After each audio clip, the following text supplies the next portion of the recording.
first of all, I wanted to start by thanking the... No one can hear you. I apologize, Matt. I will speak directly into the microphone from here forward.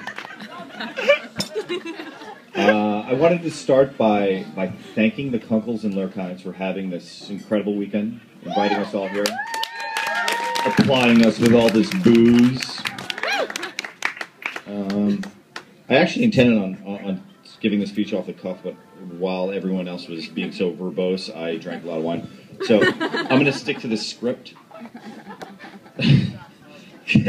I actually have a tendency to get off script and it gets a little inappropriate. That's why I brought up my comrade here to try and step in when things get a little bit there. We're going to do a little bit of like a Gene Wilder, kind of like see no evil, speak no evil, Richard Pryor, Ebony and Ivory type routine. Living in perfect harmony.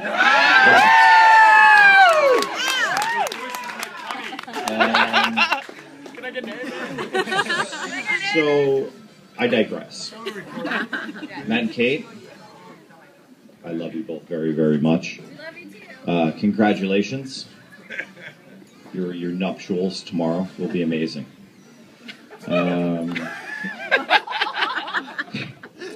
Let me say to you, Kate, good luck. You have 33 years behind you, and, sorry, 32, I apologize, 32. You have 32 years behind. The words of sleep, rest, and sitting no longer apply to the rest of your life. Let me grab this thing. Get a little out of control. Where was I? So, Matt and I have known each other for some time. We had the opportunity to live with one another in New York City for several years, some of which were spent with Andrew Spody. And during that period, I learned there were many, many incredible traits that my friend Matt Kunkel embodied. He's one of the best friends I've ever had in my entire life. Matt really knows how to look at the world half glass full. No matter what the situation, Matt will always apply an optimistic perspective to it.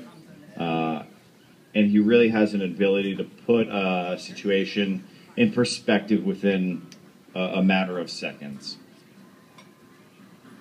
Beyond that, and I'm going to focus on Matt. Amir's going to bring in a little bit of an emotional, soulful color to the but you want to focus right now on his boundless energy. Matt has this superhuman nature to him that, as I was starting to think about it, I mean, he really has an incredible quality. I mean, obviously, boundless energy. The man does not get hungover ever. It's truly incredible.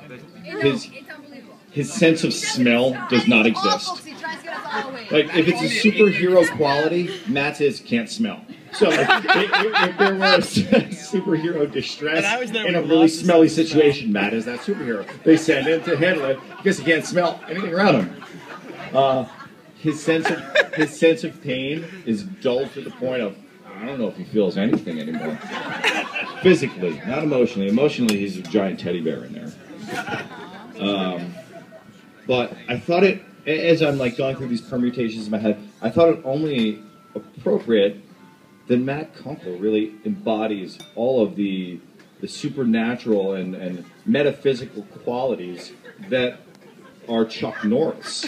Yes. So, and for those of you who aren't familiar with all the Chuck Norris anecdotes, his tears cured cancer. Too bad he's never cried.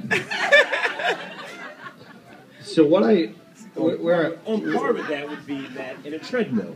Yeah, well, what I decided to do was make up a little list of Matt Kunkel Chuck Norris jokes.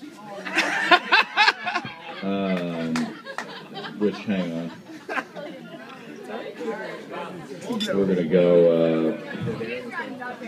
I'm an angel. we're gonna get these going. So I'm gonna help Pat out with one of the first ones. He's gonna sing while I get him going. Well, I would sing a hymnal right now, but I'm already reading from the scripture tomorrow, so we'll hold off a little bit.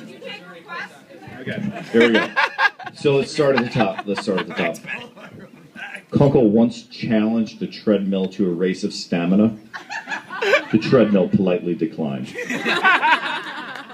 I could actually see that. When Red Bull gets tired, it drinks a Kunkel.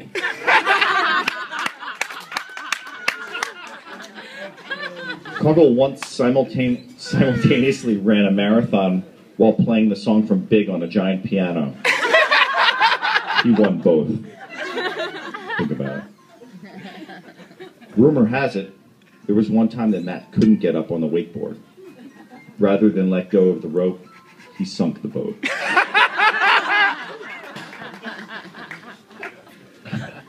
This is my favorite. I'm gonna spit out my water. I'll say my favorite. Mr. Sandman sings Kunkel a song to bring him a dream.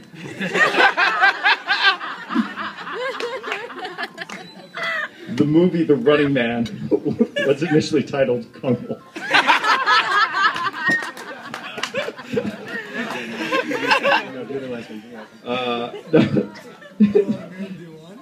Give me the mic. This is my favorite of the bunch. Kunkel once got into a staring contest with Samuel L. Jackson. After realizing that it wasn't Sam Jackson, but he was in Madame Tussauds museum, and it was his wax figure, Matt still refused to relent. After 6 tireless days, Wax Sam Jackson blinked. Narcolepsy. Narcolepsy has sleepless nights and fear of getting Kunkel.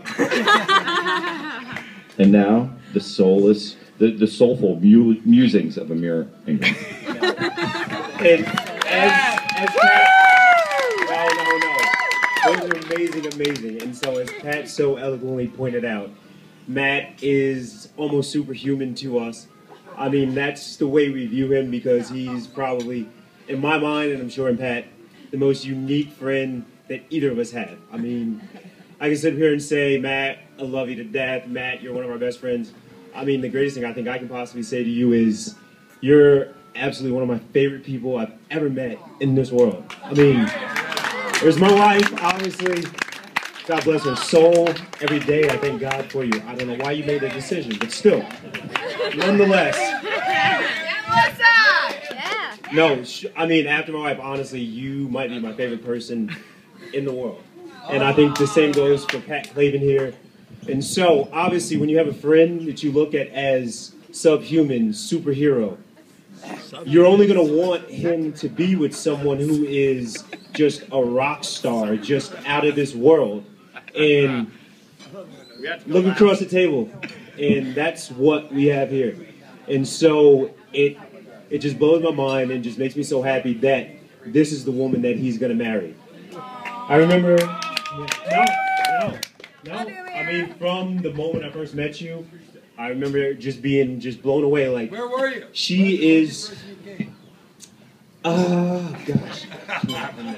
So why are you gonna challenge my speech? Come on, I'm in a good place right now. No, I just remember when I actually first got to meet Kate, and just thinking, I'm like, wow, she is like hotter than Denise Richards in her prime. Because that was immediately when I saw her, that's what I thought of. And I'm just like, wow, hotter with a brain, super cool and kind. So, and obviously all these years you've continued those same traits. She's still hotter than Denise Richards. Oh my God, she's a hotter version of Denise Richards. Denise Richards is the bizarro Kate, obviously.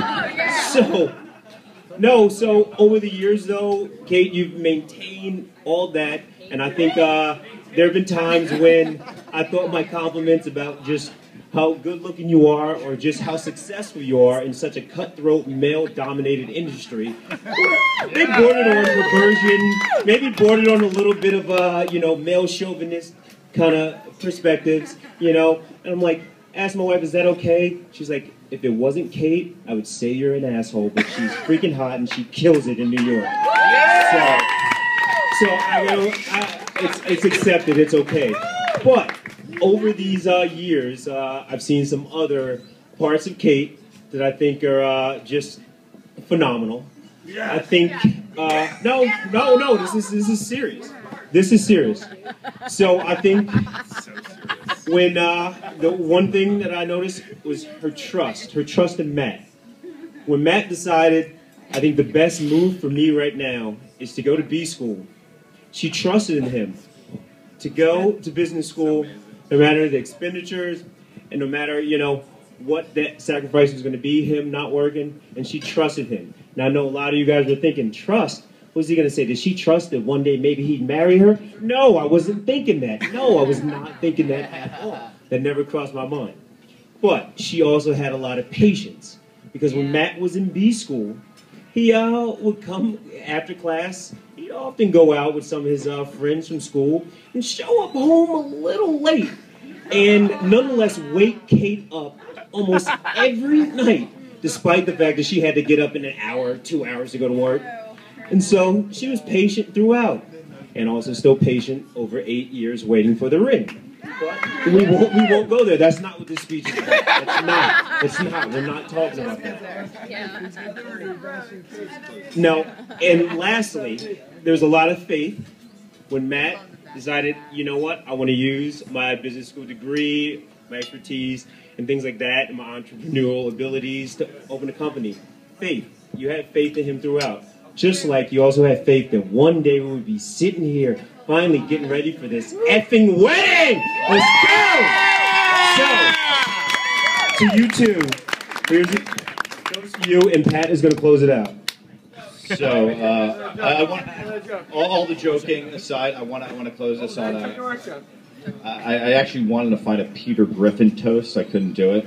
So, an Italian phrase is what I thought spoke most to this occasion. It goes, Oggi sposi il mio migliore amici. On this day, I will marry my friend. And that's exactly what the two of you are doing tomorrow. And my only advice to you both is stop, look around, and soak it in. This is your moment. These are your friends and family. These are your family now. Do this often. Realize that happiness is not a way of travel. This is a destination. And for both of you, the best is yet to come. May you live 1,000 years and I one day less, so that I might never know the world without the pleasure of your company. And thank you again to both families for having us.